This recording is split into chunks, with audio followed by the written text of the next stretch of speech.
नमस्कार मैत्रिणींनो, सुहासिनी सुरेश पांडे यूट्यूब चॅनलवरून मी तुमचे सर्वांचे सहर्ष स्वागत करत आहे. कशा आहात? मजेत ना मैत्रिणींनो? आज मी एक सुंदर गोष्ट ऐकली बरं का, आणि तुमच्याशी ती शेअर करावी म्हणून आजचा मी व्हिडिओ बनवत आहे. अंजली धानोरकर मॅडम, तुम्हाला नाव ऐकून असेल. त्यांचे यूट्यूबवर अतिशय सुंदर लेक्चर असतात बरं का. त्यांचे नेहमी मी ऐकत असते मधून.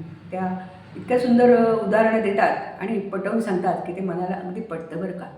आज त्याने अशीच एक गोष्ट सांगितली. एक माणूस होता, तो फार काही श्रीमंत नव्हता बरं का, मध्यम परिस्थितीतला होता. तो रस्त्याने चालला होता. तर जाताना काय होतं, त्याला एक पिशवी सापडते. पिशवी उघडून बघतो तर ती मोहराने भरलेली पिशवी असते, सोन्याच्या मोहरा. त्याला खूप आनंद होतो. ती पूर्ण उघडतो तो, तर त्याच्यामध्ये एक त्याला चिठ्ठी सापडते. मग ती चिठ्ठी उघडून बघतो तो. चिठ्ठीवर काय लिहिलेलं असतं, ज्याला ही पिशवी सापडेल त्याचं हे धन होईल, म्हणजे त्याला ह्या मोहऱ्या मिळतील. त्याला खूप आनंद होतो. त्याला लक्षात येते की या सगळ्या मोहरा आता आपल्याला मिळालेल्या आहेत.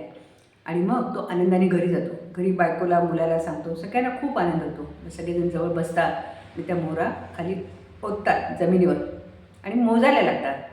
1, 2, 3, 4 त्यांचा आनंद वर्षभर वाढत जातो बरं का. मोजता मोजता मोजता शेवटी एकदम त्यांचा चेहरा काळजीयुक्त होतो. का बरं? कारण मोजताना त्यांच्या असं लक्षात येतं की संपूर्ण मोहरा मोजल्यावर त्या 99 मोहरा भरतात आणि एक मोहर त्याच्यामध्ये कमी असते. म्हणजे 100 मोहरा नसतात, त्या 99 मोहरा भरतात. झालं. इतका वेळ झालेला जो आनंद होता तो त्यांचा आनंद निघून गेला आणि ते मनाने दुःखी झाले की एक मोहर कुठे गेली, एक मोहर मला का कमी पडली. खरं तर मैत्रिणींनो, त्याने आयुष्यात एकसुद्धा मोहर पाहिलेली नव्हती. आज त्याला 99 मोहरा मिळाल्या होत्या, पण त्याचा आनंद मानण्यापेक्षा ती एक मोहर कुठे गेली याचं त्याने दुःख मानलं आणि तो मनातून दुःखी झाला. मैत्रिणींनो, याचा मतितार्थ असा आहे की आपल्याजवळ जे आहे त्याचा आपण आनंद मानावा. आपल्याजवळ कित्येक चांगल्या गोष्टी आहेत, आपण त्याचा आनंद मानत नाही, आणि जे नाही ते मात्र आपण दुःख उगाळत बसतो.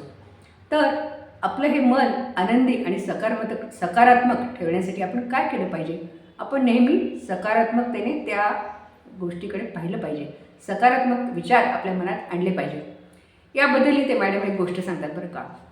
एक राजा होता. तर तो राजा कसा होता, त्याचा लंगडा होता पायाने. एक पाय लंगडा त्याचा आणि एक डोळा आंधळा होता. तर तो असाच एकदा फिरत असताना त्यांनी पाहिलं की आपले पूर्वज जे होते सगळे राजे, त्यांचे सुंदर सुंदर फोटो असे भिंतीवर लावलेले होते बरं का. त्याला ते बघून खूप कुतूहल वाटलं आणि मग त्याच्या मनात आलं, अरे आपण तर लंगडा आंधळा, आपला फोटो बघून लोकांना काय वाटेल, असं म्हणून तो खूप विचार करायला लागला. मग त्याने काय केलं, गावात दौंडी पिटवली. राजाच होता तो, त्याच्या मनात आलं, त्याने दौंडी पिटवली आणि असं दौंडीमध्ये सांगितलं की माझं छान चित्र जो काढून देईल त्याला मी बक्षीस देईन मोठं बरं का. ती दौंडी ऐकून बरेच चित्रकार गोळा झाले आणि त्याचा राजाचं चित्र काढायचं त्यांनी ठरवलं. पण त्यांच्या लक्षात आलं की एका पायाने लंगडा, एका डोळ्याने आंधळा असं जर आपण चित्र काढलं तर राजा आपल्याला सजा देईल नाही का. असं कसं चित्र काढायचं आपण त्याचं. म्हणून सगळेजण परत माघारी गेले. पण एक नवोदित चित्रकार होता, तरुण मुलगा. तो म्हणाला की महाराज, मी काढतो तुमचं चित्र. म्हणून त्याने ते आव्हान स्वीकारलं आणि 2-3 दिवसानंतर त्याने राजाचं सुंदर चित्र काढलं आणि त्याला ते भेट दिलं. राजा ते चित्र बघून अतिशय खुश झाला. कसं होतं ते चित्र? त्या चित्रामध्ये काय होतं, त्या चित्रकारांनी काढलं होतं की राजा घोड्यावर बसून चाललेला आहे.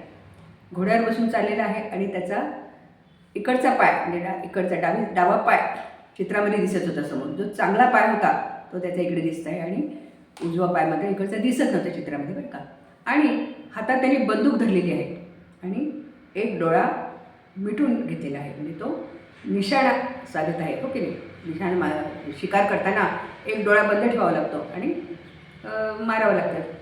तर तसं त्याने तो फोटो काढला होता. म्हणजे तो आंधळा आहे हेही कोणाला लक्षात येत नव्हतं आणि तो लंगडा आहे हेही कोणाच्या लक्षात येत नव्हतं. असा सुंदर फोटो त्याने काढला होता. अर्थातच महाराज ते खुश झाले, तो राजा, आणि त्यांनी मोठं बक्षीस दिलं त्या चित्रकाराला आणि त्याची पाठवणी केली. मैत्रिणींनो, असे त्याचे विचार का मनात आले त्या चित्रकाराच्या? सगळ्यांना त्याचं जे आंधळे डोळे आणि तो एक पाय लंगडा दिसतो होता सगळे चित्रकाराला, पण त्याला मात्र त्याच्यातून मात्र त्यांनी सकारात्मक विचार करून तसं ते चित्र काढलं. कारण त्याचं मन हे नेहमी सकारात्मक विचार करायचं, त्यातून चांगलं काय आहे ते तो बघायचा आणि तसं बघून त्याने तसं ते चित्र काढलं आणि राजा खुश झाला. मैत्रिणीनो, आपलंही असंच आहे. आपण इतक्या आपल्याला चांगल्या गोष्टी आपल्या जवळ आहेत त्या आपण विचार करत नाही त्याचा आणि बघत नाही आणि त्यामुळे जे काय नाही त्याच्याने आपण दुःखी होतो. माझी एक मैत्रीण होती बरं का, आम्ही चंद्रपूरला होतो तिकडे. तर तिला रांगोळी काढायची एवढी आवड होती. कुठेही गेलो आम्ही मैत्रिणीसोबत की त्यांच्या घरी गेली की ती म्हणायची, मी तुझ्या देवापुढे रांगोळी काढू का? त्या मैत्रिणीच्याकडे बघायच्या, 1-2 मिनटं दिले तुम्ही बसा मी काढते. ती देवासमोर सुंदर रांगोळी काढायची. तिच्या पर्समध्ये ते छोटे आरसे, नंतर चमचमणाऱ्या टिकल्या, खडे असं नेहमी असायचं बरं का. ते आरसे टिकल्या लावून तिथून रांगोळी काढायची, तिथे काढायची, दारात काढायची आणि मग आमच्यामध्ये येऊन बसायची. तर का बरं ती असं काढत होती? तिच्या मनाला आनंद होत होता त्या गोष्टीने. आनंद मिळवण्यासाठी ती काढत होती आणि नेहमी ती आनंदी राहायची बरं का. जे येतं ते आपण करावं. महत्त्वाचं म्हणजे काय, जे येतं आपण ते करावं. आम्ही असंच तिकडे पारनेर म्हणून गाव आहे बरं का, नगर जिल्ह्यात, तिथे होतो.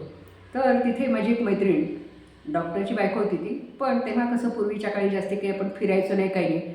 नेहमी तिला स्वेटर विणायची आवड होती बरं का. ती काय करायची, कुणीही ओळख झाली मैत्रिणीची वगैरे, तुझ्या मुलाला मी स्वेटर विणून देऊ का असं म्हणायची. ते उलन वगैरे आणायला लावायची आणि मग व्यवस्थित त्याचं माप घेऊन त्याचं स्वेटर विणायची बरं का आणि त्याला भेट द्यायची. मग त्याचा काही मेहनताना वगैरे कधी घेत नव्हती, फक्त आवड म्हणून. अगदीच काही नसेल तर तिच्याकडे विणलेले ते स्कार्फ असायचे, कानाला बांधायचे असायचे ना पूर्वी स्कार्फ, तसे स्कार्फ तिने भरपूर विणून ठेवले असायचे. कोणी आलं की त्याला ती भेट द्यायची. मला तिचं इतकं कौतुक वाटायचं. घरात सासू सासरे, मुलं, नंदेची मुलं शिकायला सगळे असताना तू एवढं कसं करतेस, तुला वेळ कसा मिळतो?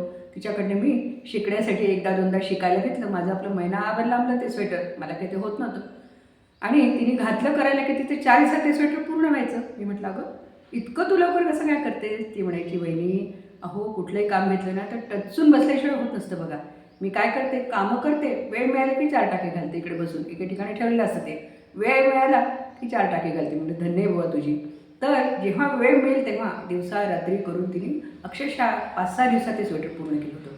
मैत्रिणींनो, आवड ही अशी आपण जोपासली पाहिजे. ज्या गोष्टीत आपल्याला आनंद मिळतो ती गोष्ट आपण केली पाहिजे. नेहमी निगेटिव्ह विचार आपण मनातून काढून टाकले पाहिजे. आता हे निगेटिव्ह विचार काढायचे कसे, मनातून निगेटिव्ह विचार काढायचे कसे?